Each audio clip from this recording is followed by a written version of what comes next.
Battle of the Sexes was another movie that seemed, on paper, like a potential dynamo. But critical and audience appraisal has been slightly more tepid.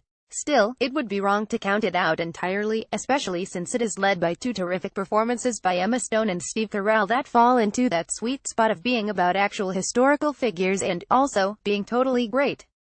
If the movie catches on more or is bumped by year-end accolades, then this could get pushed into more categories. It, like Victoria Abdul, should also benefit from playing just as well on the small screen as the big. Could The Big Sick go from summer sleeper to genuine Oscar-hopeful? Stranger things have happened. This sweet, based-on-a true story romantic comedy certainly has a lot going for it, and its most vocal admirers absolutely love it. Plus, medical crises are always catnip for voters. But we wonder if the movie isn't too slight for major consideration and the pacing too sluggish to attract viewers who watch the movie at home. Either way, it's probably safe to assume that it will at least get an original screenplay nomination for the fine script by Kumail Nanjiani and Emily V. Gordon. Wonder Woman. While Fox is already campaigning for Logan and are really hoping for a Hugh Jackman nomination, Wonder Woman seems to be the superhero epic to beat, at least when it comes to awards glory. The movie was a huge hit, of course, but also inspired cultural discourse that few movies can touch. In a year when a number of high-profile men are accused of indefensible treatment of women, it was lovely to see a lady on the big screen that didn't take guff from anyone.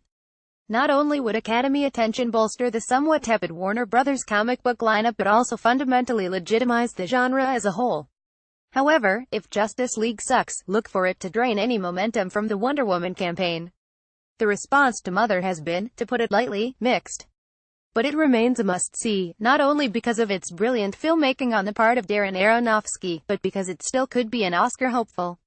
For one, all of its technical achievements could be recognized: cinematography, production design, sound effects, editing, etc. And there's still a chance that Jennifer Lawrence's performance, as raw and fearless as anything seen on screen this year, could secure a nomination.